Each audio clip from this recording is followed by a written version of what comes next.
So I've done several disc comparison videos, especially with max distance drivers, trying to figure out what works best for me. And I found that can be very subjective and very dependent on the day. So this time I decided to do a little bit different video and test these in a more consistent way, in a more repetitive way, and log all the results and see what 4 different discs show that they can do with who I am and how I throw. So let's get into it. So I tested the River, the Insanity, the Time-Lapse, and the Neutron Trail, and I did get a few throws in with the Fission Trail as well before I sadly lost it. Okay, so let's have a look at this plot overall. We've got the River, the Insanity, the Time-Lapse, the Neutron Trail, and the Fission Trail. Do note that the Fission Trail only has 5 throws, the others all have at least 10. Anyway, note the spread on this plot. If we look at the different discs, it's easy to see that any one of them has potential to go quite far, up to 420 on any given day, right? And some days I don't throw it any farther than that down the hill. Some days that's the best I've got. And so if we're just trying to find max distance based on that peak best throw, distance alone wise, any one of the 4 discs can get that. But let's look at how they felt, where they went, and how that matches up with the spread of the data. Let's look at the River. I included 3 of the throws here. 1 kind of normal throw, 1 longest throw, and 1 worst distance-wise throw. So we threw from up here right by the barn. This corner of the fence is the target. The normal throw was pretty good. Went off to the left a little bit too much, but not too bad of a distance or direction, 375 feet. The second throw, this one just sailed way off to the right next to the river. So river trying to go in the river, and it went 410 feet, but not the right direction. So the last throw with the river only went 323 feet, and it wasn't a perfect direction, but it was closer to the right direction than the others. Okay, let's look back at the spread of the data for that disc, the River. We've got the 370 plus or minus 32 is our average and spread. You can see that that disc has potential to go over 400 or kind of lower distances as well. Okay, next disc. Let's look at the Insanity. So my first throw with the Insanity was kind of a normal throw. They mostly wanted to hyzer over to the left of my target, and this was 381 feet. Not too bad of a throw. The next throw was, once again, similar to the River. The longest distance throw was one that had sailed way off to the right, went 403 feet, and landed next to the river once again. Okay, next throw with the Insanity. This one went a little better direction, 358 feet. I will mention that target's around 415 feet away. Okay, so if we pull up the data here for the Insanity, we see very similar to the River, 374 plus or minus 18, almost exactly the same range. A little tighter grouping there, not as much spread in the data for the Insanity. It's more consistent given my throws. Interesting. Lighter weight disc, you'd think would be better for someone like me, the over 40 crowd, throwing as far as possible. My River disc is 175 grams. My Insanity is 156. Pretty huge difference there, but almost the exact same results. So does a lighter weight disc necessarily mean anything? For me, not really. Not with the throws I've demonstrated here. Pretty interesting. Let's move on. Let's go with the Time-Lapse. This one is a 169 gram Fission Time-Lapse.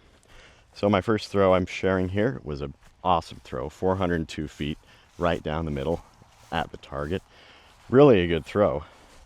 Second throw, the longest throw with the Time-Lapse was 438 feet, but it veered off to the right quite a ways to get that distance.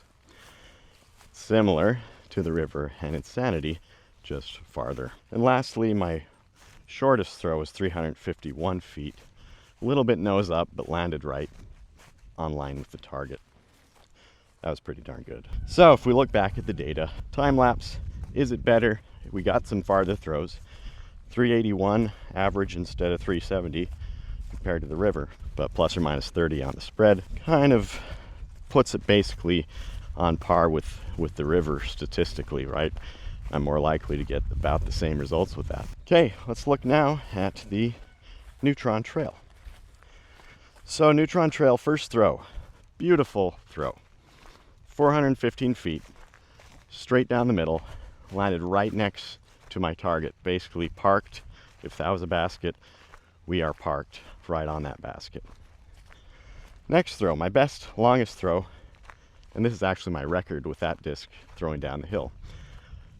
Dead center at the target, beautiful throw, 467 feet, after a nice little bounce, and it landed right next to the river, right where I am right now. So we threw from up here, right by the barn. This corner of the fence is the target, and that best trail throw landed right at the edge of the taller weeds here before the river. So, pretty darn awesome. Basically, the trail, for me, wanted to go the right direction on average. So what are the statistics? Let's look at the plot here. On average, we got 411 feet, plus or minus 26, with that Neutron Trail. And direction was amazing, okay? I don't know. Maybe I was getting lucky here, but I felt really good about how well the directions worked out. Okay, lastly, I'll show one throw from the Fission Trail. This is sadly the only throw I have on camera, and it is the one where I threw it in the neighbor's jungle, around 420 feet. And I've looked and looked and looked, and I cannot find that thing no matter what I do. So, needless to say, there's another one on its way in the mail right now. Couldn't get that one at the local Infinite Discs, so I'll be doing a follow-up test with that. But from what I've seen, it does have a little more potential to do more of an S-curve than my Neutron Trail. The one I had thrown was 165 grams, and it does hold my longest throw record down the hill here with 498 feet, dead on target, right at the base of the tree I was aiming at. Really an awesome throw. I was pretty sad to lose it after that. So we'll see if I can repeat that in the future. But looking at the data, we've got about 428 or 429 plus or minus 47, only 5 data points with the Fission Trail.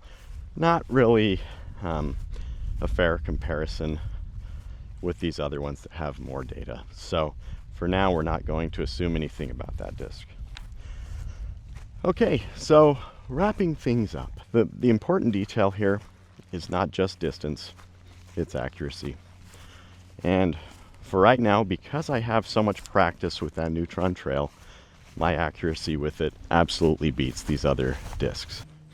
I can't just say that's just because of the disc, though. You can't say that, because I think that any disc I focused on for this much time could actually do just as well. But for me, max distance is found with max practice. And max accuracy is found also with max practice. So I'd encourage you guys to not bounce between discs too much. I definitely started out doing that, and that's why I struggled to find any consistent distance, because I was not throwing the same disc very much. And now, as I've progressed, especially with that consistent disc, I feel like I can throw a lot farther and a lot more accurately. So is the Neutron Trail just everyone's best disc? Not necessarily, but if you practice with it, just very well could be. I think your form and your natural throwing style can absolutely vary from mine. And so that trail may feel more understable or more overstable for you, depending on the weight and the disc. And that is another important detail. Weight. Does weight actually matter? Maybe that 168 grams of that Neutron Trail is about the sweet spot for me. I haven't tested weight enough to say. I initially had high hopes that that 156 gram Insanity would beat out everything, but not the case for me. weight doesn't necessarily mean it's going to fly better for your arm speed. So I think there is that sweet spot of weight, and I'm going to say it's probably between 165 and 170 for me. So don't just chase that max distance number, chase the consistent direction and progress in distance, because maybe you haven't hit that max distance yet with your most consistent disc. If you keep trying, you probably will continue to get better with it. So highly recommend that. Thank you guys for watching. If you have any thoughts related to what I've shared on getting your max distance, getting your best direction, getting your ideal driver nailed down, feel free to share them. And you can share what disc works best for you. But look forward to hearing your comments. Thanks so much for watching.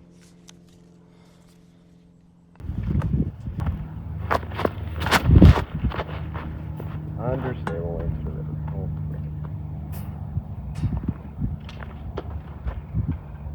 yeah. Skipped across the river and stabbed right into the other side bank. We'll have to go check that out. Right there